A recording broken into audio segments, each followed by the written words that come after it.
सार सक्सेस में आप सभी का स्वागत है। आज के इस लेक्चर में हम बात करेंगे मार्क्सिज्म की। और मार्क्सिज्म एक बहुत ही इम्पोर्टेंट पॉलिटिकल आइडियोलॉजी है, क्योंकि यहाँ से कम 2 या 3 क्वेश्चंस एग्जाम में पूछे जाते हैं। तो ये लेक्चर आपके लिए बहुत ही इम्पोर्टेंट होने वाला है, क्योंकि इस लेक्चर में हम सबसे पहले बात करेंगे हिस्टोरिकल बैकग्राउंड ऑफ मार्क्सिज्म। उसके बाद हम बात करेंगे कि मार्क्सिज्म क्या है, फिर हम बात करेंगे कि मार्क्सिज्म की क्या क्या मान्यताएं रही है, और फिर हम बात करेंगे कि मार्क्सिज्म से जुड़े हुए प्रमुख थिंकर्स कौन से हैं, और लास्ट में हम बात करेंगे कि मार्क्सिज्म का किन आधारों पर क्रिटिसिज्म होता है, आलोचना होती है। तो सबसे पहले हम बात कर लेते हैं हिस्टोरिकल बैकग्राउंड की, और इसका हिस्टोरिकल बैकग्राउंड शुरू होता है प्लेटो से, क्योंकि प्लेटो ने ही सबसे पहले communism of wives, family and private property का कॉन्सेप्ट दिया था, जो कि बहुत ही फेमस है, जिसको कि कम्युनिज्म से जोड़ के देखा जा सकता है। वहीं इन्होंने कहा था कि फिलोसोफर किंग, सोल्जर क्लास को फॉलो करना होगा communism of wives, family and private property को। और एक इम्पोर्टेंट बात यह है कि प्लेटो ने ही फाउंडेशन रखी कम्युनिज्म की। इसी वजह से मैक्सी जैसे विचारकों ने प्लेटो को फर्स्ट यूटोपियन थिंकर की भी उपाधि दी। उन्होंने कहा कि दुनिया में प्लेटो पहले यूटोपियन थिंकर है। और एक इम्पॉर्टेंट बात यह है कि प्लेटो ने बिलीव किया यूजेनिक्स में। बेसिकली यूजेनिक्स एक ऐसी शब्दावली है जो कि ऐसे समाज में लागू की जाती है जहाँ पर उद्देश्य होता है कि जो ह्यूमन बीइंग है उसकी जनरेशन या फिर उसकी क्वालिटी को बढ़ावा दिया जाए, और उसको बढ़ावा देने के लिए जो हेल्दी मैन और वुमेन हैं, जो बुद्धिमान हैं, उनके मेल मिलाप से या फिर फिजिकल रिलेशन से अच्छे बच्चे पैदा किए जाएं। दूसरा नाम आता है ऑगस्टाइन हिप्पो का। इन्होंने एक इम्पोर्टेंट राइटिंग लिखी जिसका नाम है द सिटी ऑफ गॉड, और इसमें इन्होंने 2 तरह की सिटीज़ में डिफरेंस किया। पहली सिटी है सिटी ऑफ गॉड और दूसरी है अर्थली सिटी। तो इसको भी यूटोपियनिज्म से जोड़ के देखा जा सकता है, क्योंकि इनका जो एनविजन है वो भी पूरी तरह से प्लेटो से मिलता जुलता है। यानी कि जिस तरह से प्लेटो ने आइडियल स्टेट की बात की, उसी तरह से इसमें ऑगस्टाइन हिप्पो ने भी सिटी ऑफ गॉड की बात की, जो कि यूटोपियन या फिर काल्पनिक नज़र आता है। अब बात कर लेते हैं कि यूटोपियन सोशलिज्म क्या है।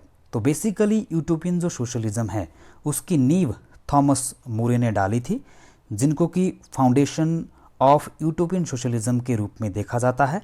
तो इन्होंने 1516 ईस्वी में एक इम्पोर्टेंट राइटिंग लिखी जिसका नाम है यूटोपिया, जिसमें इन्होंने एक ऐसी सोसाइटी की स्थापना की या उसकी वकालत की जो कि यूटोपियन बेस्ड सोसाइटी थी। और ये एक और से फिक्शनल आइसलैंड सोसाइटी थी, जिसमें इन्होंने एक काल्पनिक तौर पर इस बात की वकालत की कि वहाँ पर किस तरह का कल्चर, सोशल स्टेटस, लोगों का रहन सहन पाया जाता है। और इन्होंने ही यूटोपिया शब्दावली को गढ़ा था। और नोट करने वाली बात यह है कि saint Simon, Robert Owen, Charles Fourier को यूटोपियन सोशलिस्ट के रूप में जाना जाता है।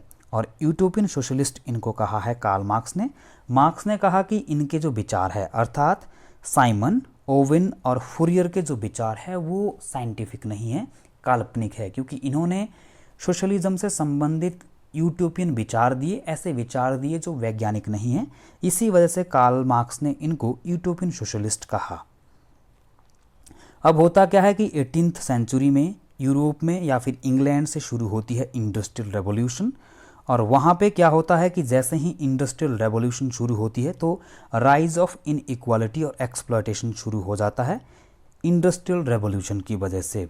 लेकिन 5 मई 1818 को कार्ल मार्क्स जैसे विद्वान का जन्म होता है, जिन्होंने स्टेट की आलोचना की, जिन्होंने कैपिटलिज्म की आलोचना की, और इन्होंने बोला कि अब हमें प्रोलेटरिएट रेवोल्यूशन लानी होगी और कम्युनिज्म को स्थापित करना होगा।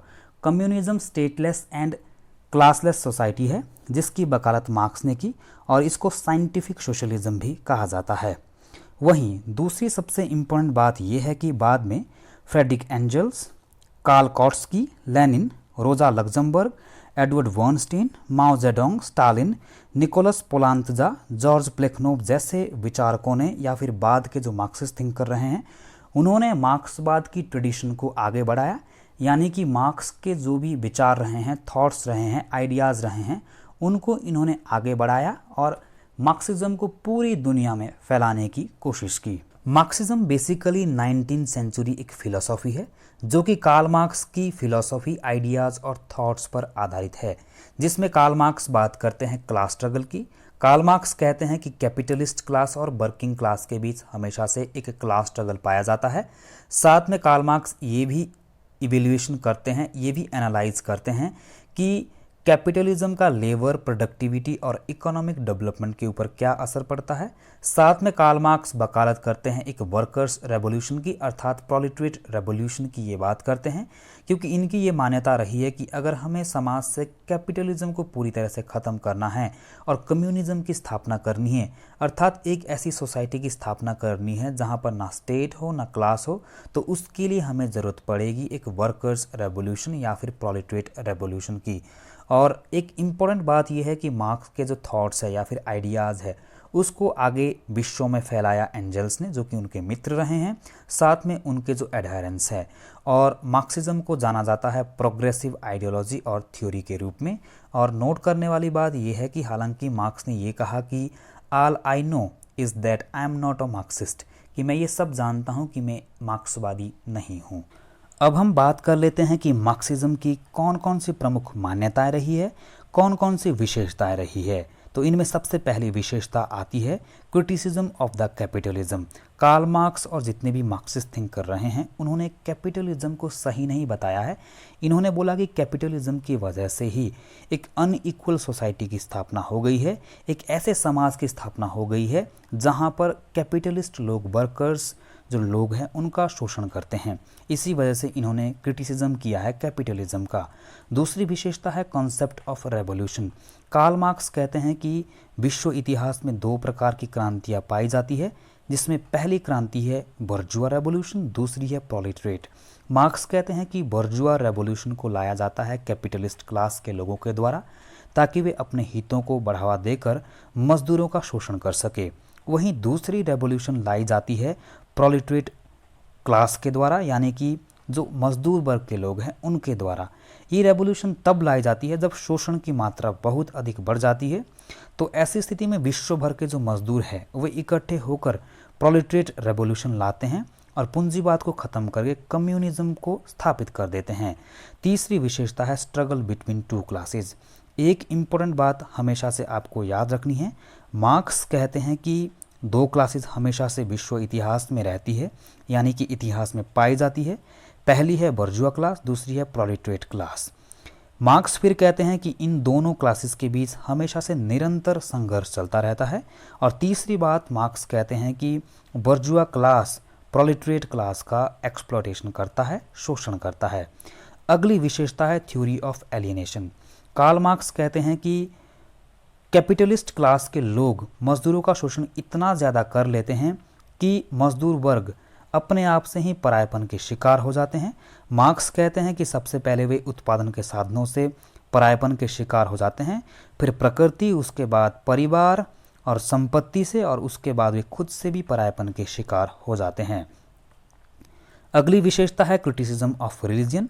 मार्क्स ने रिलीजन को कहा है कि religion is the opium of the people, अर्थात धर्म लोगों के लिए भांग के नशे के समान है, जिसके द्वारा लोगों को बहलाया फुसलाया जाता है और उन्हें रास्ते से भटकाया जाता है। अगली विशेषता है क्रिटिसिज्म ऑफ स्टेट, अर्थात राज्य की भी इन्होंने आलोचना की है। ये कहते हैं कि state is a mean of exploitation, अर्थात राज्य शोषण का एक यंत्र है। Criticism of ideology, marks ideology को भी पूरी तरह से खंडित करते हैं। ये कहते हैं कि an ideology represents false conscious, और इसी वजह से जो आइडियोलॉजी है वो एक मिथ है, झूठ है। अगली विशेषता है क्लास कॉन्शियसनेस। मार्क्स कहते हैं कि जब कैपिटलिस्ट लोगों के द्वारा अत्यधिक शोषण किया जाएगा तो उसको जो मजदूर वर्ग के लोग हैं वो सह नहीं पाएंगे और उनके अंदर एक क्लास कॉन्शियसनेस आ जाएगी, जिसकी वजह से वे एक विश्व भर में एक रेवोल्यूशन, एक क्रांति लाएंगे, जिसे कि वर्कर्स रेवोल्यूशन या फिर प्रोलेटरिएट रेवोल्यूशन के नाम से जाना जाएगा। और उसके बाद फिर कम्युनिज्म या फिर स्टेटलेस एंड क्लासलेस सोसाइटी की स्थापना की जाएगी। अगली विशेषता है एडवोकेसी ऑफ कम्युनिज्म। जी हाँ, मार्क्स कहते हैं कि कम्युनिज्म की स्थापना की जाएगी। जब प्रोलेटरिएट रेवोल्यूशन आएगी तो स्टेटलेस और क्लासलेस सोसाइटी की स्थापना की जाएगी, जिसको कि कार्ल मार्क्स ने कम्युनिज्म कहा है। और अगली एक इम्पोर्टेंट विशेषता ये है कि मार्क्स या फिर मार्क्सिज्म बात करता है बेस एंड सुपरस्ट्रक्चर की। आप इमेज में भी देख सकते हैं, कार्ल मार्क्स बात करते हैं बेस और सुपरस्ट्रक्चर की। मार्क्स ने कहा है कि बेस में आती है कुछ इम्पोर्टेंट चीज़ें जो कि इकोनॉमिक से जुड़ी हुई है, कैपिटल, मनी या फिर इकोनॉमिक मोड ऑफ प्रोडक्शन से जुड़ी हुई है, इकोनॉमिक रिलेशन से जुड़ी हुई है। और ये बहुत ही इम्पोर्टेंट है क्योंकि मार्क्स कहते हैं कि ये बेस है, अर्थात अगर इन चीज़ों में परिवर्तन आता है तो जो सुपरस्ट्रक्चर है उसमें खुद ब खुद परिवर्तन आ जाता है, क्योंकि सुपरस्ट्रक्चर में चीज़ें आती है जैसे रिलीजन हो गया, लॉ हो गया, पॉलिटिक्स हो गया, कल्चर हो गया, एजुकेशन हो गया। तो मार्क्स कहते हैं कि बेस इम्पोर्टेंट है क्योंकि बेस में अगर थोड़ा भी परिवर्तन होगा तो जो सुपरस्ट्रक्चर है वो खुद ब खुद हिल जाएगा, खुद ब खुद ढह जाएगा। या आप इसको ऐसे भी समझ सकते हैं कि अगर इकोनॉमिक चीज़ों में परिवर्तन आ गया, यानी कि मटीरियलिस्टिक चीज़ों में परिवर्तन आ गया, तो जो पॉलिटिक्स है या फिर लॉ है, कल्चर है, सोसाइटी है, उसमें खुद ब खुद परिवर्तन आ जाता है। अब हम एक एक करके Karl Marx, Engels, Trotsky, Kautsky, Lenin, Rosa Luxemburg, Stalin, Eduard Bernstein, Nicos Poulantzas, Mao Zedong जैसे अनेकों मार्क्सिस्ट विचारकों को पढ़ लेते हैं, उनकी फिलॉसफी, उनके वर्क्स, उनके कोट्स को अच्छे से समझ लेते हैं। तो इनमें सबसे पहला नाम आता है कार्ल मार्क्स का। Karl Marx German philosopher, economist, political thinker रहे हैं। इनको जाना जाता है father of the 20th century communism और इनका जन्म 1818 को जर्मनी के ट्रायर नगर में हुआ था और इन्होंने कैपिटलिज्म को पूरी तरह से खंडित किया, यानी कि क्रिटिसिज्म किया कैपिटलिज्म का। और इन्होंने 1842 में गाइनुस जायरन नामक अखबार, जो कि एक जर्मन अखबार था, उसके ये एडिटर बने, यानी कि संपादक का जिम्मा इन्होंने संभाला। और अब हम बात कर लेते हैं इनके कुछ कोट्स की। पहला कोट्स है जिसमें ये कहते हैं कि विचारधाराएं झूठ होती है, मिथ होती है, और ये कहती है कि संपत्ति जो है वो पूंजीवाद का आधार होता है। आगे ये कहते हैं कि जो पूरा का पूरा इतिहास है वो क्लास स्ट्रगल का इतिहास रहा है। और एक इम्पोर्टेंट कोटेशन ये देते हैं जिसमें ये कहते हैं कि आज तक जितने भी फिलोसोफर्स रहे हैं उन्होंने अलग अलग तरीके से दुनिया को व्याख्यात किया है, लेकिन अब मुद्दा है इसे चेंज करने का, यानी कि अब टाइम आ गया है कि इसे चेंज करना है, इस दुनिया को चेंज करना है, परिवर्तन लाना है। अगली कोट ये देते हैं जिसमें ये कहते हैं कि जो रेवोल्यूशन होती है वो इंडिस्पेंसेबल मिडवाइफ होती है सोशल चेंज की, यानी कि इम्पोर्टेंट मेन माध्यम होता है सामाजिक परिवर्तन का। और अगली कोटेशन ये देते हैं जिसमें ये कहते हैं कि राज्य कैपिटलिस्ट्स अर्थात पूंजीपतियों की एक एग्जीक्यूटिव कमेटी अर्थात कार्यकारी समिति होती है। और ये कहते हैं कि राज्य एक माध्यम होता है शोषण का, यानी कि एक शोषण का यंत्र होता है। और आगे एक कोटेशन मार्क्स देते हैं जिसमें कहते हैं कि केवल लेबर ही एक ऐसा एलिमेंट है, तत्व है, जो समाज में वैल्यूज़ को पैदा करता है। और इन्होंने लास्ट कोटेशन दी है जिसमें कहते हैं कि आइडियोलॉजी रिप्रेजेंट करता है फॉल्स कॉन्शियसनेस को, अर्थात ये मिथ्या चेतना को रिप्रेजेंट करता है। और दूसरी तरफ ये कहते हैं कि जो फेटिशिज्म ऑफ कमोडिटीज़ है वह रिप्रेजेंट करता है फॉल्स सोशल रिलेशनशिप।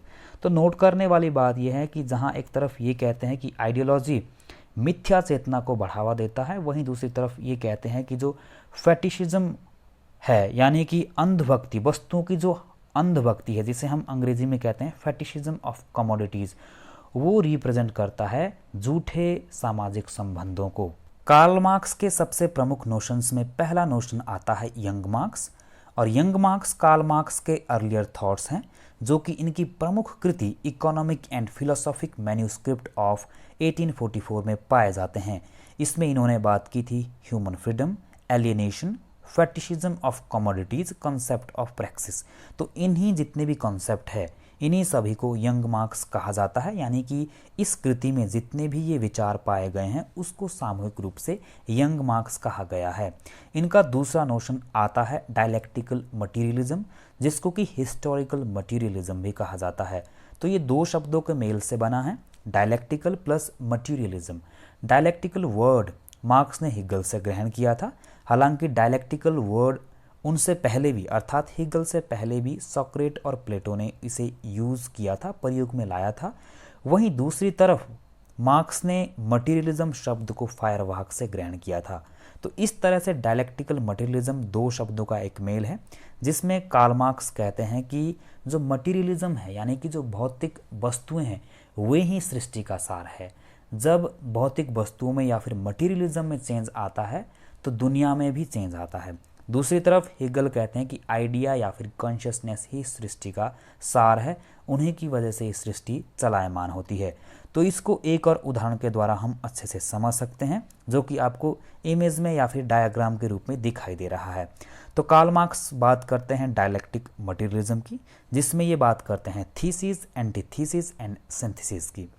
तो मार्क्स ने माना है कि जो बर्जुआ क्लास है वो है थीसिस और जो प्रोलेटरेट है वो है एंटीथीसिस। क्यों है? क्योंकि सबसे पहले बर्जुआ क्लास एमर्ज होती है और अपने हितों की पूर्ति के लिए वो पूंजीवाद को बढ़ावा देती है, और जो छोटे छोटे या फिर गरीब लोग हैं उनको एक्सप्लॉयट करती है। तो ऐसी स्थिति में जो प्रोलेटरेट क्लास है वो एंटीथीसिस बन जाती है, क्योंकि इन दोनों के बीच संघर्ष चलता है। जब डायलेक्ट होता है, द्वंद्व होता है, तो उन दोनों के संघर्ष के परिणाम स्वरूप एक सिंथेसिस निकलता है, जिसको कि कार्ल मार्क्स ने कहा है कम्युनिज्म। यानी कि जब दोनों क्लासेस आपस में टकराएंगी, लड़ाई होगी, रेवोल्यूशन आएगी, तो रेवोल्यूशन के परिणाम स्वरूप जो सिंथेसिस होगा वो होगा क्लासलेस एंड स्टेटलेस सोसाइटी, जिसे कार्ल मार्क्स ने कम्युनिज्म कहा है। कार्ल मार्क्स का अगला सिद्धांत या फिर अगला नोशन आता है नेगेशन ऑफ द नेगेशन, जिसको कि हिंदी में कहा जाता है नकार का नकार, और इसको प्रतिपादित इन्होंने किया था अपनी इम्पोर्टेंट कृति दास कैपिटल में, जिसमें इन्होंने बात की थी evolution of the private property. Karl Marx कहते हैं कि नेगेशन ऑफ द नेगेशन का जो सिद्धांत है वो हमेशा से पाया जाता है, क्योंकि इतिहास हमेशा से वर्ग संघर्ष का इतिहास रहा है, जिसमें दो क्लासेस पाई जाती है, बर्जुआ एंड प्रोलेटरेट। तो कार्ल मार्क्स कहते हैं कि सबसे पहले बर्जुआ रेवोल्यूशन आती है, जिसमें कि जो इलीट क्लास के लोग हैं यानी कि कैपिटलिस्ट क्लास के लोग हैं वे संपत्ति की स्थापना कर देते हैं, कैपिटल, प्राइवेट प्रॉपर्टी, स्टेट जैसे इंस्टीट्यूशन की स्थापना कर देते हैं और मजदूरों का शोषण करते हैं अपने फायदे के लिए, अपने हितों की प्राप्ति के लिए। लेकिन मार्क्स कहते हैं कि जैसे ही एक्सप्लॉयटेशन बहुत ज़्यादा बढ़ जाता है तो जो प्रोलेटरेट क्लास के जो लोग हैं उनके अंदर एक चेतना विकसित हो जाती है, क्लास कॉन्शियसनेस विकसित हो जाती है, और दुनिया भर के जो मजदूर है वो इकट्ठे होकर प्रोलेटरेट रेवोल्यूशन लाते हैं, जिसके अंतर्गत ये कैपिटलिज्म, प्राइवेट प्रॉपर्टी और स्टेट जैसे इंस्टीट्यूशन को ख़त्म करके क्लासलेस एंड स्टेटलेस सोसाइटी की स्थापना करते हैं, अर्थात कम्युनिज्म की स्थापना करते हैं। तो इस तरह से कार्ल मार्क्स कहते हैं कि ये जो निगेशन ऑफ द निगेशन है यानी कि नकार का नकार सिद्धांत है वो पाया जाता है, क्योंकि दोनों ही जो क्लासेस है एक दूसरे को नकारती है, एक दूसरे से संघर्ष करती है। अगला इनका नोशन है एलियनेशन, और ये बहुत ही इंपॉर्टेंट नोशन है। इस नोशन को इन्होंने अपनी प्रमुख कृति economic and philosophic manuscript of 1844 में दिया है, जिसमें इन्होंने 4 प्रकार के एलियनेशंस की बात की है। कार्ल मार्क्स कहते हैं कि मजदूरों का इतना ज़्यादा शोषण होता है कि हर तरह से, यानी कि 4 प्रकार से जो मजदूर है, लेबर है, वर्कर्स है, वो अलग हो जाते हैं, पराये हो जाते हैं। तो पहले होते हैं लेबर से और वर्क से। क्यों होते हैं? क्योंकि उनके पास अब जो है वो इतना टाइम नहीं होता है और वे सिर्फ लेबर से और वर्क से जुड़े रहते हैं, और उसके बावजूद भी लेबर का उन्हें कोई फल नहीं मिलता है, कोई मूल्य नहीं मिलता है। उनका जो सारा मूल्य है वो पूंजीपतियों को ही मिल जाता है। दूसरा ये कहते हैं कि फैमिली एंड सोसाइटी। मार्क्स कहते हैं कि उनके पास इतना भी टाइम नहीं होता है कि फैमिली के साथ रहे, समाज में रहे। और तीसरा होता है नेचर से। मार्क्स कहते हैं कि नेचर के साथ रहने और उसके साथ समय व्यतीत करने का भी उनके पास टाइम नहीं होता है। और मार्क्स कहते हैं कि लास्ट में खुद से भी जो वर्कर्स है वो अलग हो जाते हैं, क्योंकि खुद के लिए भी इनके पास टाइम नहीं होता है। मार्क्स का अगला नोशन है क्लासलेस एंड स्टेटलेस सोसाइटी, जिसको कि कम्युनिज्म कहा जाता है। मार्क्स के फिलोसॉफी का जो उद्देश्य था या फिर अल्टीमेट जो एम था वो कम्युनिज्म को स्थापित करना था, लेकिन मार्क्स कहते हैं कि कम्युनिज्म की स्थापना सिर्फ और सिर्फ प्रोलेटरेट रेवोल्यूशन से ही की जा सकती है। कार्ल मार्क्स ने अगला नोशन दिया है थ्योरी ऑफ क्लास स्ट्रगल, जिसमें कार्ल मार्क्स कहते हैं कि इतिहास हमेशा से क्लास स्ट्रगल का इतिहास रहा है, जिसमें बर्जुआ और प्रोलेटरेट क्लास के बीच हमेशा से संघर्ष चला रहता है।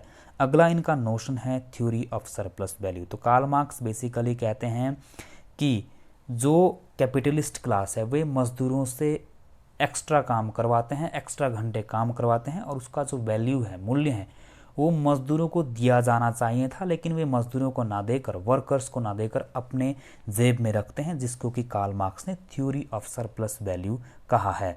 अगला इनका नोशन है क्लासिकल मार्क्सिज्म। तो बेसिकली इसका जो कोर आइडिया है वो है द मार्क्सिज्म ऑफ मार्क्सिज्म, यानी कि ये मार्क्स के जितने भी विचार है, फिलॉसफी है, उसी पर आधारित है। इसको ऑर्थोडॉक्स मार्क्सिज्म से भी जोड़कर देखा जा सकता है, हालांकि बाद में लेनिन भी इससे जुड़े। तो बेसिकली अगर हम देखें तो क्लासिकल जो मार्क्सिज्म है वो कार्ल मार्क्स की जो दो प्रमुख कृतियां हैं, Das Kapital and communist manifesto, उन पर इन्होंने जितने भी विचार दिए, फिलॉसफी दी, आइडियाज़ दी, उसको सामूहिक रूप से क्लासिकल मार्क्सिज्म कहा जाता है। इनका अगला नोशन रहा है साइंटिफिक सोशलिज्म। इनकी जितनी भी विचारधारा है या फिलॉसफी है, दर्शन है, आइडिया है, उसको साइंटिफिक सोशलिज्म कहा जाता है। क्यों? क्योंकि मार्क्स ही ऐसे पहले फिलोसोफर या फिर विद्वान रहे हैं जिन्होंने ये पता लगाने की कोशिश की कि स्टेट क्यों एमर्ज होता है, स्टेट क्यों एक्सप्लॉयटेटिव इंस्टीट्यूशन है, क्यों क्लास स्ट्रगल होता है, क्यों स्टेट को ख़त्म करना चाहिए, क्यों कैपिटलिज्म के एमर्जेंस से इनइक्वल या फिर अनइक्वल जो सोसाइटी है, इनइक्वालिटी है, वो बढ़ी। तो इस तरह से कार्ल मार्क्स ने इन सभी चीज़ों का एनालिसिस किया। इसी वजह से इनका जो सोशलिज्म है उसको साइंटिफिक सोशलिज्म कहा जाता है, जबकि इनसे पहले का जो सोशलिज्म था उसको यूटोपियन सोशलिज्म कहा जाता है। अगला इनका नोशन है फॉल्स कॉन्शियसनेस। तो मार्क्स ने आइडियोलॉजीज़ यानी कि जितनी भी प्रकार की विचारधाराएं होती है उनको मिथ्या चेतना कहा है, फॉल्स कॉन्शियसनेस कहा है। अगला इनका नोशन है क्लास कॉन्शियसनेस। तो मार्क्स कहते हैं कि बेसिकली जब एक्सप्लॉयटेशन बहुत अधिक बढ़ जाता है तो दुनिया भर के जितने भी वर्कर्स हैं वे इकट्ठे हो जाते हैं, यूनाइट हो जाते हैं, उनके अंदर एक जागरूकता आ जाती है और इस प्रकार से वे एक होकर एक क्रांति लाते हैं जिसे कि प्रोलेटरिएट रेवोल्यूशन कहा जाता है, जिसके बाद दुनिया भर में क्लासलेस एंड स्टेटलेस सोसाइटी की स्थापना की जाएगी और फिर कम्युनिज्म की स्थापना की जाएगी। और इसका प्रमुख उदाहरण हम 1917 की जो रशियन रेवोल्यूशन रही है उसको दे सकते हैं। कार्ल मार्क्स की सभी राइटिंग्स को आपको क्रोनोलॉजिकल ऑर्डर में अच्छे से याद रखना है। इनकी पहली राइटिंग है philosophical manifesto of the historical school of law 1842 में, दूसरी है critique of Hegel's philosophy of right, अगली है ऑन द ज्यूइश क्वेश्चन, अगली है नोट्स ऑन जेएस मिल, अगली है economic and philosophic manuscripts of 1844 और अगली है द हॉली फैमिली, नेक्स्ट है थीसिस ऑन फायरवर्क, अगली है जर्मन आइडियोलॉजी, अगली है द प्रॉपर्टी ऑफ फिलोसॉफी और अगली है वेज लेबर एंड कैपिटल और अगली है कम्युनिस्ट मैनिफेस्टो जो कि इनकी बहुत ही इंपॉर्टेंट कृति है और अगली राइटिंग है इनकी क्लास स्ट्रगल इन फ्रांस, अगली है the 18th Brumaire of Louis Napoleon और अगली है a contribution to the critiques of Louis Napoleon और अगली है ग्रैंड्रीज से और अगली है writings on the US critique of political economy, अगली है writings on the US civil war और अगली है थ्योरीज ऑफ सरप्लस वैल्यूज और अगली है value price and profit. Next है दास कैपिटल जो कि 3 वॉल्यूम में पब्लिश हुई थी 1867, 1885, 1894, ये भी इनकी अक्षय कृति है और अगली है इनकी civil war in France. Next है critique of the Gotha programme और नेक्स्ट है नोट्स ऑन एडोल्फ वॉगनर। तो ये जितनी भी इनकी राइटिंग्स है आप सभी को इन सभी राइटिंग्स को क्रोनोलॉजिकल ऑर्डर्स में अच्छे से याद करना है। दूसरे की मार्क्सिस्ट थिंकर आते हैं फ्रेडरिक एंजल्स और Frederick angels German philosopher, communist, social scientist रहे हैं जो कि कार्ल मार्क्स के एक लंगोटिया यार अर्थात बेस्ट फ्रेंड रहे हैं और इनको जाना जाता है founder of the sociological feminism. और इनके कुछ इम्पोर्टेंट आइडियाज़ हैं जैसे alienation and exploitation of the workers, दूसरा आइडिया है हिस्टोरिकल मटीरियलिज्म। तो जो विचार कार्ल मार्क्स के एलियनेशन के ऊपर, एक्सप्लॉयटेशन के ऊपर, हिस्टोरिकल मटीरियलिज्म के ऊपर है वही विचार इनके भी है, क्योंकि इन दोनों दोस्तों ने मिलकर ही एलियनेशन, हिस्टोरिकल मटीरियलिज्म, एक्सप्लॉयटेशन से संबंधित विचार दिए थे। इनकी कुछ इंपॉर्टेंट राइटिंग्स है जैसे the condition of the working class in England, दूसरी है प्रिंसिपल ऑफ कम्युनिज्म, अगली है the peasants war in Germany, अगली है सोशलिज्म यूटोपियन एंड साइंटिफिक, अगली है the origin of family, private property and the state जो कि 1884 में इन्होंने लिखी और ये इनकी बहुत ही इम्पोर्टेंट कृति मानी जाती है। एटलीस्ट इस राइटिंग को आपने अच्छे से याद रखना। और इनकी कुछ ऐसी राइटिंग्स है जो इन्होंने मार्क्स के साथ मिलकर लिखी थी, और ये राइटिंग्स बहुत ही इम्पोर्टेंट है, एग्जाम में कई बार पूछी गई है। तो ये राइटिंग्स है the Holi family 1845, the German ideology 1845, the communist manifesto 1848। तो ये तीनों राइटिंग्स को आपने अच्छे से याद रखना है। क्यों? क्योंकि एंजल्स ने कार्ल मार्क्स के साथ ही ये राइटिंग्स मिलकर लिखी थी। Trotsky Ukrainian Russian Marxist revolutionary और थ्योरिस्ट रहे हैं, जिन्होंने रशियन रेवोल्यूशन के दौरान लेनिन के साथ फोर्सेस को भी ज्वाइन किया था। हालांकि लेनिन की डेथ के बाद इनको स्टालिन के द्वारा कत्ल कर दिया गया, मार दिया गया, और इन्होंने वर्कर्स का जो इंटरनेशनलिज्म है उसके ऊपर फोकस किया, और ये स्टालिन विरोधी भी रहे हैं। स्टालिन और स्टालिन की नीतियों का भी इन्होंने विरोध किया था। और नोट करने वाली बात यह है कि इन्होंने जो मार्क्सिज्म है, मार्क्स के विचार है, फिलॉसफी है, इसको आगे बढ़ाया। हालांकि इन्होंने इसमें कुछ नयापन लाया, नए तरीके से व्याख्यात किया, जिसको कि ट्रॉट्स्कीइज्म भी कहा जाता है। अब हम बात कर लेते हैं इनके नोशन की। तो इनका पहला नोशन है डस्टबिन ऑफ हिस्ट्री, जिसको कि ऐश हीप ऑफ हिस्ट्री भी कहा जाता है। तो इसमें बेसिकली यूज़ किया जाता है, या फिर जो डस्टबिन ऑफ हिस्ट्री है इसको यूज़ किया जाता है जब रशियन रेवोल्यूशन के दौरान बोल्शेविक और मेंशेविक की एक मीटिंग हो रही थी। तो उसमें जब मोंशेविक ने वॉकआउट किया, मीटिंग से उठकर चले गए, तो उसमें ट्रॉट्स्की ने कहा मोंशेविक को कि that's right, get out of here, सही है, यहाँ से निकल जाइए, यू आर बर्थलेस, तुम बेकार हो, go where you belong now, तुम वहाँ जाइए जहाँ से तुम आते हो, into the dustbin of history, यानी कि कूड़ेदान के इतिहास में जाइए जहाँ से तुम आते हो। तो इस फ्रेज़ को बेसिकली ट्रॉट्स्की ने यूज़ किया था, जिससे कि डस्टबिन ऑफ हिस्ट्री या फिर ऐश हीप ऑफ हिस्ट्री कहा जाता है। इसको गार्बेज हीप ऑफ हिस्ट्री और लैंडफिल ऑफ हिस्ट्री के नाम से भी जाना जाता है।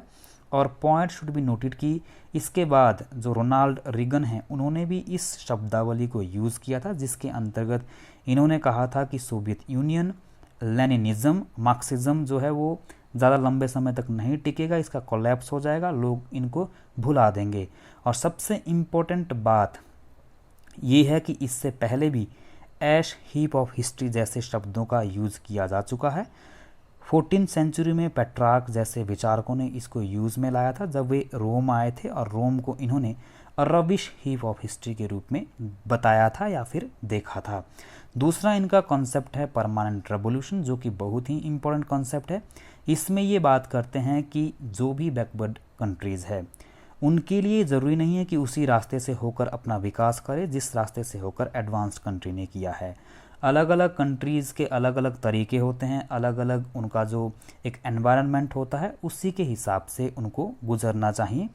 और ये बात करते हैं कि रशिया में कोई ज़रूरत नहीं है कि इसी आधार पर, यानी कि जो बर्जुआ स्टेज ऑफ डेवलपमेंट है उसी के आधार पर रेवोल्यूशन लाएं। और इन्होंने कहा कि जो स्टालिन और स्टालिन के जो साथी हैं उनका जो कंसेप्ट है सोशलिज्म इन वन कंट्री, उसकी भी ज़रूरत नहीं है, क्योंकि इनका सपना था कि वर्ल्ड कम्युनिज्म को बढ़ावा दिया जाए, यानी कि कम्युनिज्म को धीरे धीरे पूरी दुनिया में स्थापित किया जाए, लेकिन उस तरीके से नहीं जिस तरीके से स्टालिन ने स्थापित करना चाहा, बल्कि धीरे धीरे करके। इसी को इन्होंने परमानेंट रेवोल्यूशन कहा।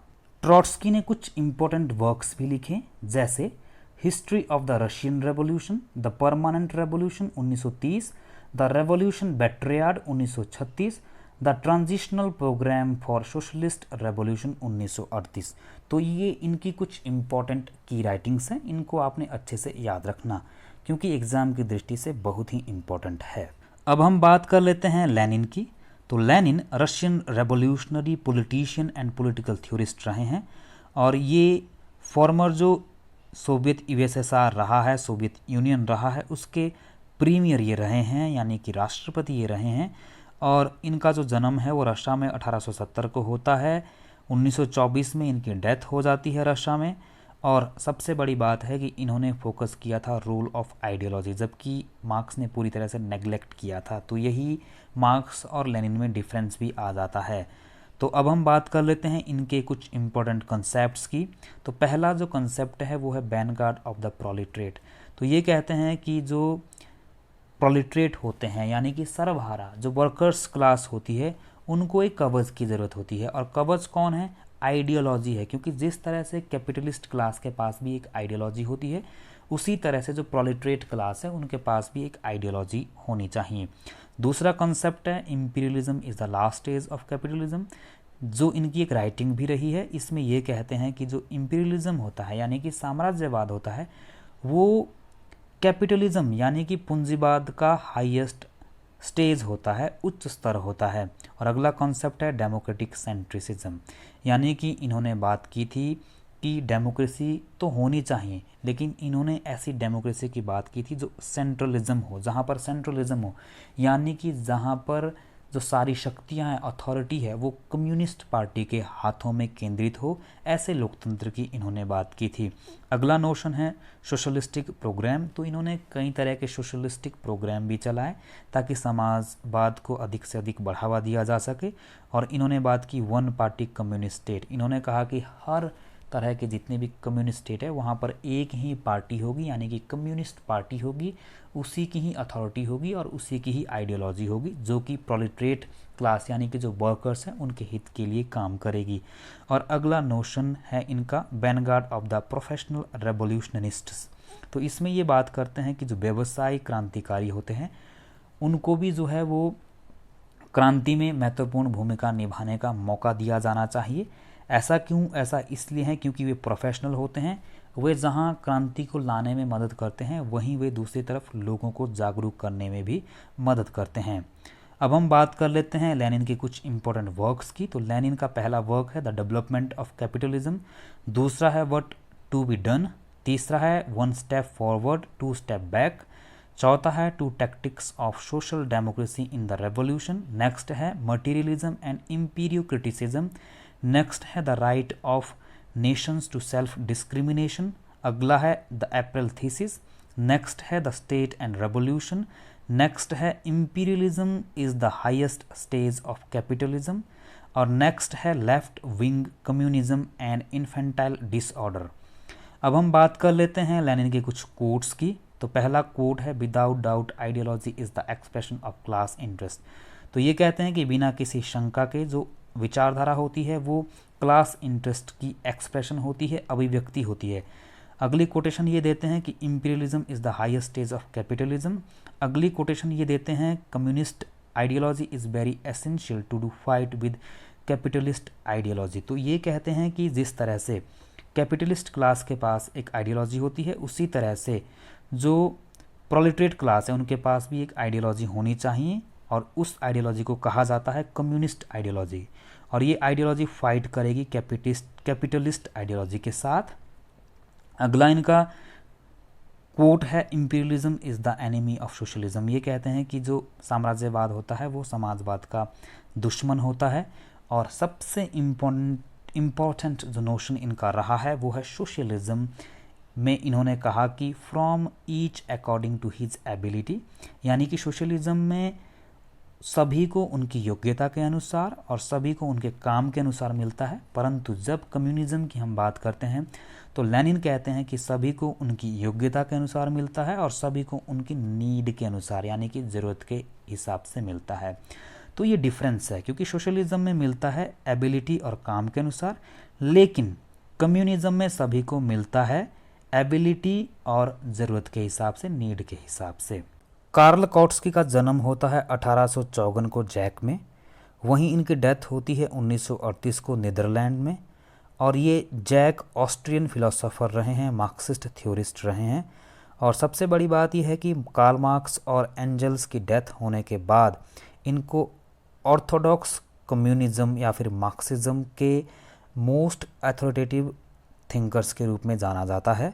अब हम बात कर लेते हैं इनके कुछ इम्पोर्टेंट वर्क्स की। तो पहला है Thomas more and his utopia, दूसरा है क्लास स्ट्रगल, तीसरा है फॉर्च्यून्स ऑफ मॉडर्न सोशलिज्म, चौथा है द एग्रेरियन क्वेश्चंस, पांचवा है ethics and the materialist conception of history, छठा है सोशलिज्म एंड कॉलोनियल पॉलिसी, अगला है foundation of the Christianity, next है the road to power, next is terrorism and communism, और 10th है द लेबर रेवोल्यूशन, और 11th है आर द ज्यूज और रेस, और 12 है सोशल डेमोक्रेसी वर्सेस कम्युनिज्म, और 13 है द डिक्टेटरशिप ऑफ द प्रोलेटरेट।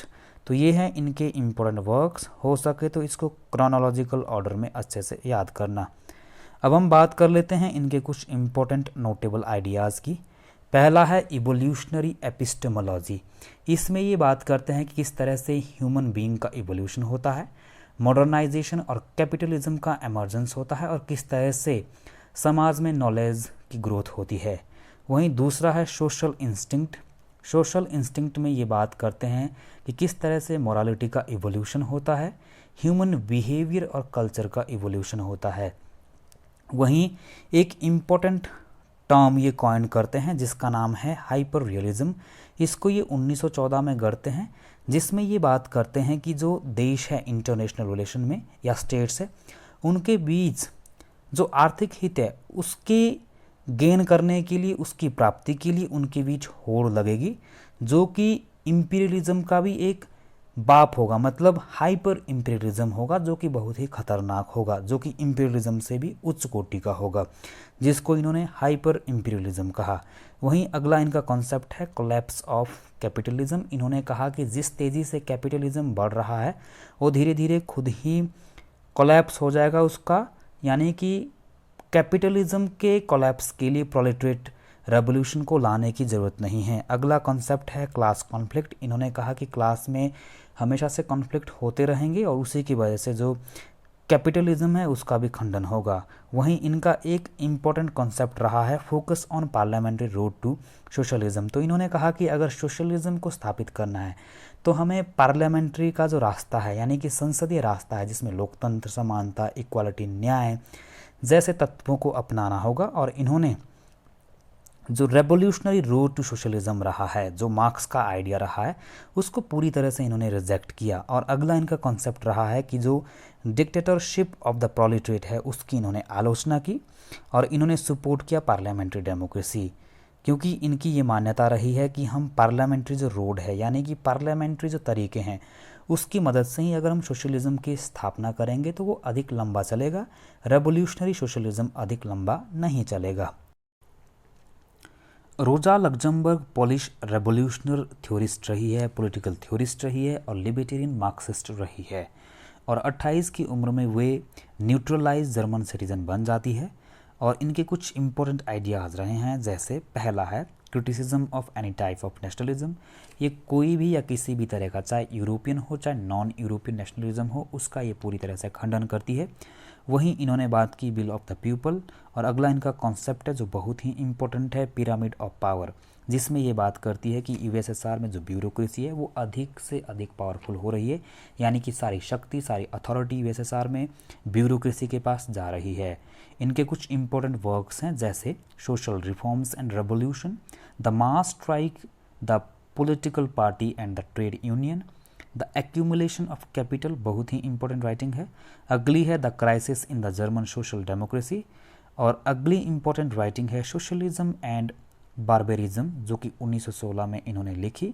इसमें ये बात करती है कि जो बर्जुआ सोसाइटी है वो अब बदल रही है, यानी कि उसका ट्रांजिशन हो रहा है सोशलिज्म में। और दूसरी सबसे इम्पोर्टेंट राइटिंग इनकी है द लेटर्स ऑफ रोजा लग्जमबर्ग, जो कि बाद में इनकी डेथ के बाद पब्लिश होती है 1978 में।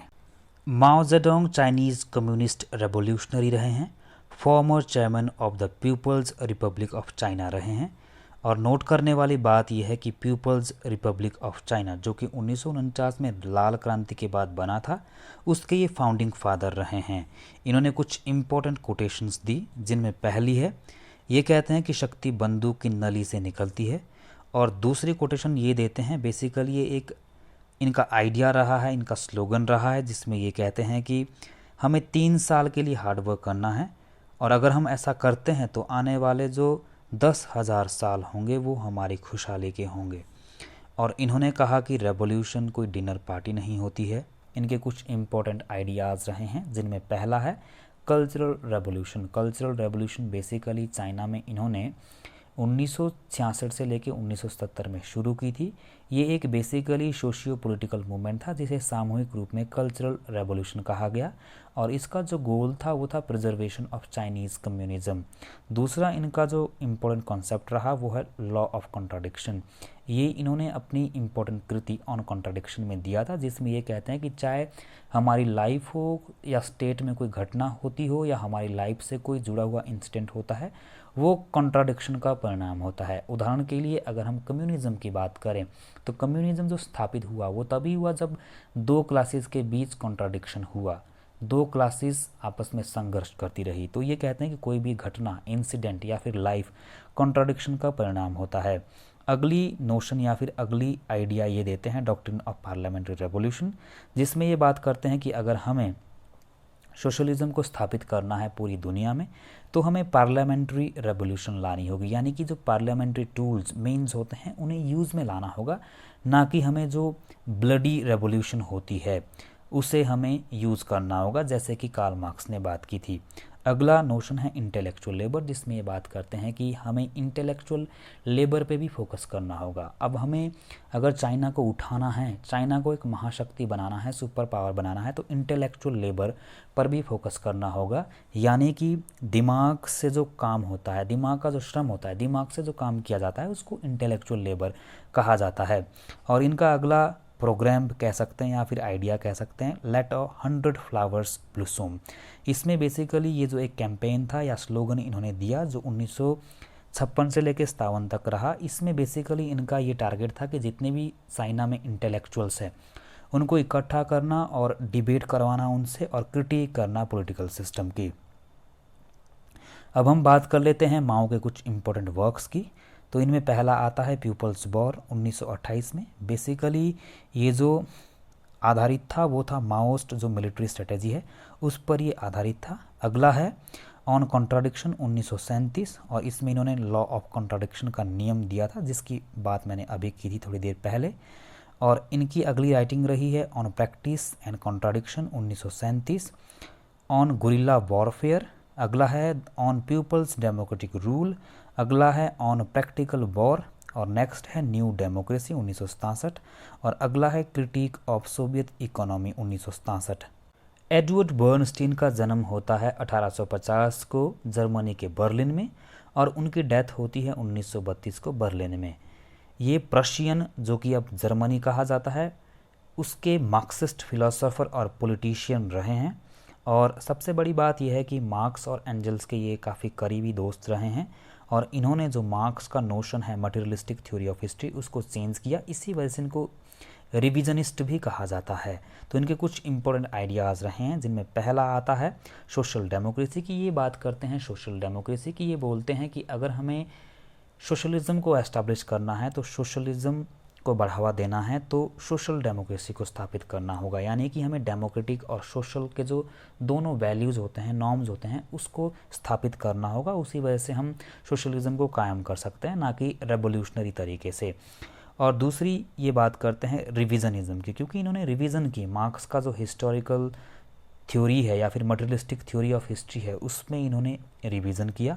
और अगला इनका इम्पोर्टेंट कॉन्सेप्ट या फिर आइडिया है न्यू इंटरप्रिटेशन ऑफ मार्क्सिज्म जिनोइज्म, यानी कि जो क्लासिकल मार्क्स रहा है जिनमें लेनिन और मार्क्स के जो विचारों का प्रभाव है, एंजल के विचारों का प्रभाव है, दास कैपिटल और कम्युनिस्ट मैनिफेस्टो पे जो उनके विचार है उसकी इन्होंने नई व्याख्या दी। इसी वजह से इनको रिविजनिस्ट थिंकर भी कहा जाता है मार्क्सिज्म का। अब हम बात कर लेते हैं इनके कुछ इंपॉर्टेंट वर्क्स की, जिनमें पहला इंपॉर्टेंट वर्क आता है इवोल्यूशनरी सोशलिज्म। तो ये रेवोल्यूशनरी सोशलिज्म की जगह यूज़ करते हैं इवोल्यूशनरी सोशलिज्म। तो इनकी राइटिंग का पूरा नाम है evolutionary socialism a criticism and affirmation, जो कि 1898 में ये लिखते हैं। इसमें बेसिकली ये बात करते हैं कि हिस्ट्री जो है वो दो क्लासेस की नहीं है।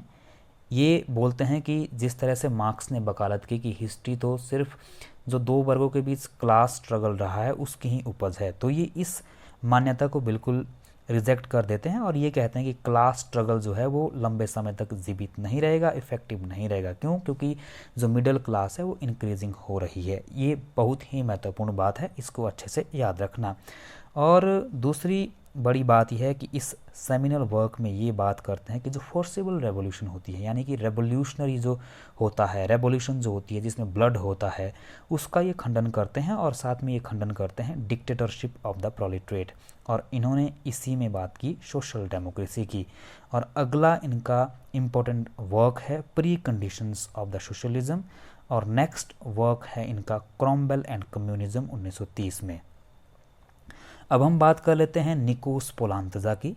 तो निकोस पोलांतजा का जन्म 1936 में हुआ था, ग्रीक के एथेंस में हुआ था, और 1979 पेरिस में, जो कि फ्रांस की राजधानी है, डेथ हुई थी। और ये Greek French Marxist political sociologist और फिलोसोफर रहे हैं।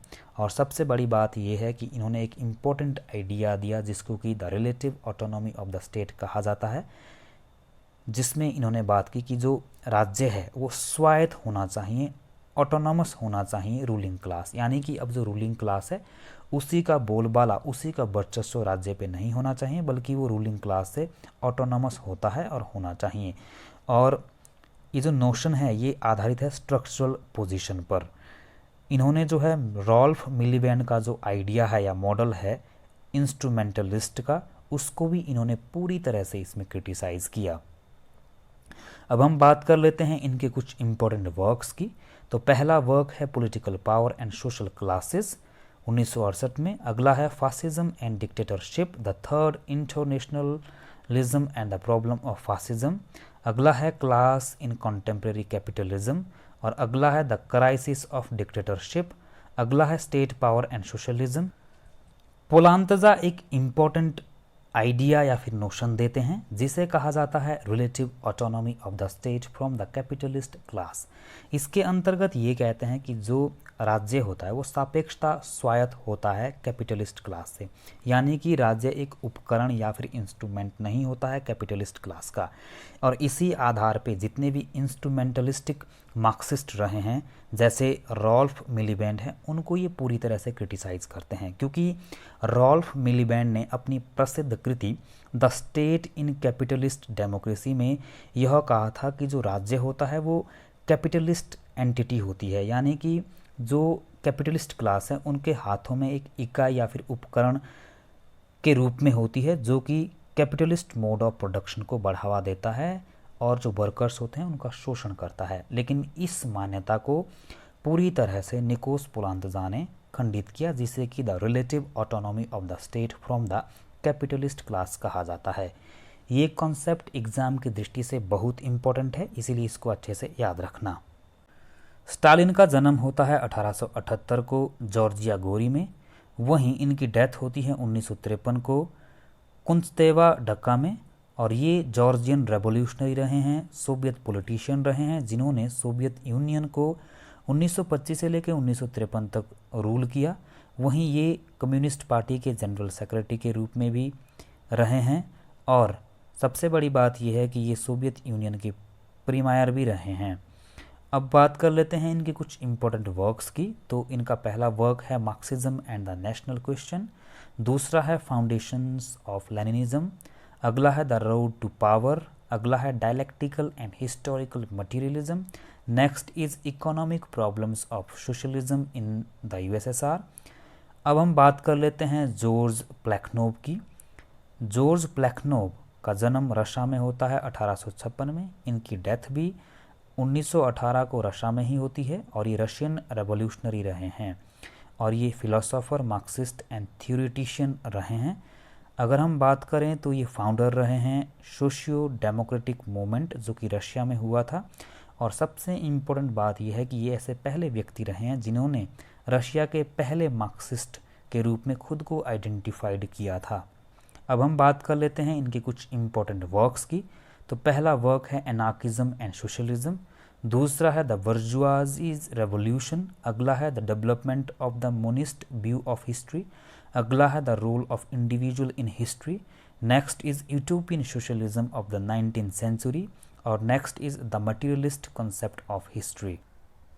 अब हम लास्ट में बात कर लेते हैं क्रिटिसिज्म ऑफ मार्क्सिज्म की। मार्क्सिज्म की हम अनेकों आधार पर आलोचना कर सकते हैं, जिनमें पहला पॉइंट है wrong explanation of the state, क्योंकि जितने भी मार्क्सवादी विचारक रहे हैं इन्होंने राज्य की बिल्कुल ही गलत एक्सप्लेनेशन की। खासतौर पे मार्क्स ने खुद कहा था कि राज्य की स्थापना कैपिटलिस्ट लोगों के द्वारा अपने हितों की प्राप्ति के लिए की गई है, जो कि बिल्कुल गलत है। मार्क्स ने तो यहाँ तक कहा था कि राज्य शोषण का एक यंत्र है, जो कि बिल्कुल ही गलत है। दूसरा पॉइंट है state is not merely a class organisation, क्योंकि कार्ल मार्क्स और उनके जो साथी हैं उन्होंने स्टेट को क्लास ऑर्गेनाइजेशन बताया था, जो कि गलत है, क्योंकि राज्य सिर्फ कैपिटलिस्ट क्लास के हितों के लिए ही काम नहीं करता है। अगला पॉइंट है सपोर्ट टू द वॉयलेंस, क्योंकि मार्क्स ने वॉयलेंस को काफ़ी सपोर्ट किया था, दो प्रकार के रेवोल्यूशंस की बात की थी, तो वॉयलेंस को सपोर्ट करना भी गलत है। अगला है modern state is a welfare state. जी हाँ, आज के जो राज्य हैं वो वेलफेयर स्टेट हैं, इसीलिए जो मार्क्स का जो स्टेट का कॉन्सेप्ट है, यानी कि जिसमें स्टेट को ख़त्म करना चाहते हैं, वो बिल्कुल ही गलत है, कॉन्ट्राडिक्टरी है अपने आप में। तो अगला पॉइंट है state can not be and, और मार्क्स ने भविष्यवाणी की थी कि राज्य का अंत हो जाएगा, राज्य नहीं रहेगा, लेकिन राज्य आज तक ख़त्म नहीं हुआ है, बल्कि राज्य की जो इम्पोर्टेंस है वो और बढ़ी है। इसीलिए इस आधार पर भी कार्ल मार्क्स और मार्क्सिज्म की आलोचना होती है। अगला पॉइंट है state is not painful institution, क्योंकि मार्क्स और मार्क्सवादी जो थिंक कर रहे हैं उन्होंने राज्य को एक पेनफुल इंस्टीट्यूशन बताया, शोषण का एक यंत्र बताया, लेकिन राज्य पेनफुल इंस्टीट्यूशन नहीं है, बल्कि वेलफेयर है, जो लोगों को अधिकार देता है, लोगों के लिए पॉलिसीज बनाता है, लोगों की सुरक्षा करता है। अगला पॉइंट है classless and stateless society is not possible. जी हाँ, कार्ल मार्क्स ने बात की थी कम्युनिज्म की, यानी कि क्लासलेस एंड स्टेटलेस सोसाइटी की बात इन्होंने की थी, और कम्युनिज्म जो कि यूटोपिया है, क्योंकि जिस कम्युनिज्म की बात कार्ल मार्क्स ने की थी वो आज तक स्थापित नहीं हो पाया है, इसीलिए एक यूटोपिया है। अगला इम्पोर्टेंट पॉइंट है मार्क्सिज्म इज़ इटसेल्फ कंट्रोवर्शियल, क्योंकि ये बात करता है रेवोल्यूशन की, जो कि गलत है, जैसी रेवोल्यूशन नहीं हो सकती है। ये बात करता है राज्य को ख़त्म करने की, वो भी बहुत ही गलत है। तो अगर हम मार्क्सिज्म के कॉन्सेप्ट को देखें, मार्क्स के कॉन्सेप्ट को देखें, तो ये अपने आप में ऐसी कहानियाँ लगती है जो यूटोपियन हैं, क्योंकि क्लासलेस एंड स्टेटलेस सोसाइटी कभी पॉसिबल नहीं हो सकती है, कम्युनिज्म कभी पॉसिबल नहीं हो सकता है जिस कम्युनिज्म की बात कार्ल मार्क्स ने की है, इसीलिए ये अपने आप में कंट्रोवर्शियल है। अगला पॉइंट है criticism by Karl Popper. Karl Popper ने अपनी प्रमुख कृति the open society and its enemies में कार्ल मार्क्स को रिगार्ड किया है एनिमी ऑफ ओपन सोसाइटी, और ये पॉइंट बहुत ही इम्पोर्टेंट है जो कि आपको अच्छे से याद रखना है। अगला पॉइंट है कॉन्फ्लिक्ट विद इन मार्क्सिज्म। तो मार्क्सिज्म के अंतर्गत बहुत सारे कॉन्फ्लिक्ट है, क्योंकि अलग अलग अगर हम मार्क्सिज्म से जुड़े जो विचारक है या फिर मार्क्सिस्ट है उनकी अलग अलग राय रही हैं। जैसे उदाहरण के लिए कार्ल मार्क्स बात करते हैं कि जो आइडियोलॉजी होती है वो मिथ होती है, फॉल्स कॉन्शियसनेस होती है। वहीं लेनिन बात करते हैं कि आइडियोलॉजी बहुत ही ज़रूरी है, कम्युनिस्ट आइडियोलॉजी की बात करते हैं। वही बाद के अगर हम मार्क्सिस्ट थिंकर देखें तो उन्होंने कार्ल मार्क्स के जो विचार है उसको रिवाइज़ किया, उसका रिवीजन किया, और जो क्लासिकल मार्क्सिज्म है उसके आइडियाज़ को नकारा। इसीलिए जो न्यू मार्क्सिज्म है वो भी इसको खंडित करता है। खासकर जो क्लासिकल मार्क्सिज्म के आइडियाज़ है उसको पूरी तरह से न्यू मार्क्सिज्म भी खंडित करता है। और अगला पॉइंट है criticised by the new liberals. New liberals ने भी इसको पूरी तरह से क्रिटिसाइज़ किया, क्योंकि मार्क्सिज्म ये चाहता था कि जो प्राइवेट प्रॉपर्टी है उसको ख़त्म किया जाए, पर न्यू लिबरल्स की जब हम बात करते हैं तो, और जो न्यू लिबरल्स है और जो लिबरल्स है जब हम उनकी बात करते हैं तो ये प्राइवेट प्रॉपर्टी को सपोर्ट करते हैं, और ये बोलते हैं कि मानव कल्याण के लिए प्राइवेट प्रॉपर्टी बहुत ही ज़रूरी है। और अगला पॉइंट है negation of democratic values and polity. Marks ने पूरी तरीके से जो भी डेमोक्रेटिक वैल्यूज़ होती है, पॉलिटी होती है, उसको पूरी तरह से नकारा, जो कि गलत है। और अगला पॉइंट है materialism is not merely N essence of universe, क्योंकि कार्ल मार्क्स ने ये कहा था कि भौतिक जो चीज़ें हैं, मटेरियलिज्म है, वे ही सृष्टि का सार तत्व है। बल्कि आज के दौर में अगर हम देखें तो हर टॉपिक, चाहे वो ज्योग्राफी हो, चाहे इकोनॉमिक्स हो, पॉलिटिकल हो, कल्चर हो, सोशल हो, कोई भी टॉपिक हो, कोई भी चीज़ें हो, इस दुनिया का या फिर ह्यूमन जो लाइफ है उसका एक इम्पोर्टेंट पार्ट होता है। इसीलिए ये धारणा भी गलत है मार्क्स की कि मटेरियलिज्म ही जो है यूनिवर्स का सार होता है। तो ये थे कुछ इम्पोर्टेंट पॉइंट्स जिनके आधार पर हमने मार्क्सिज्म की आलोचना की। तो लास्ट में अब हम बात कर लेते हैं कुछ ऐसे इम्पोर्टेंट रेफरेंसेस और सोर्सेज की जिनकी मदद की वजह से ही हम ये लेक्चर तैयार कर पाए। तो इनमें पहला नाम आता है पॉलिटिकल आइडियोलॉजीज़, जो कि एंड्रयू हेवुड ने लिखी है। ये बहुत अच्छी किताब है, मैंने इसको पर्सनली 3-4 बार पढ़ा है।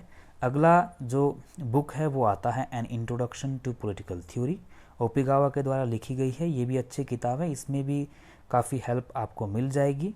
और अगली जो मैंने खुद हेल्प ली वो है MA IGNOU notes political science के। ये मैंने एमए के टाइम भी पढ़े थे, ये भी काफ़ी हेल्प कर सकते हैं आपको इस टॉपिक पे और अधिक गहरी जानकारी प्राप्त करने के लिए। और अगला जो सोर्स है वो है political tradition notes of Janaki Srinivasan. ये मेरी एक्चुअली मैम रही है जिनकी मदद से मैंने एमए में काफ़ी पढ़ाई की थी इस टॉपिक पे ऊपर भी, और पॉलिटिकल जितनी भी ट्रेडिशंस रही है या फिर पॉलिटिकल आइडियोलॉजीज़ रही है। और मेरे कुछ एमए क्लास के नोट्स भी रहे हैं, वहीं मैंने कुछ ऑनलाइन आर्टिकल्स भी पढ़े। तो इन सभी रेफरेंसेस और सोर्सेज के लिए दिल से धन्यवाद। और आपने इस लंबी वीडियो को पूरा देखा उसके लिए भी दिल से धन्यवाद। वीडियो को पूरा देखने के लिए दिल से धन्यवाद।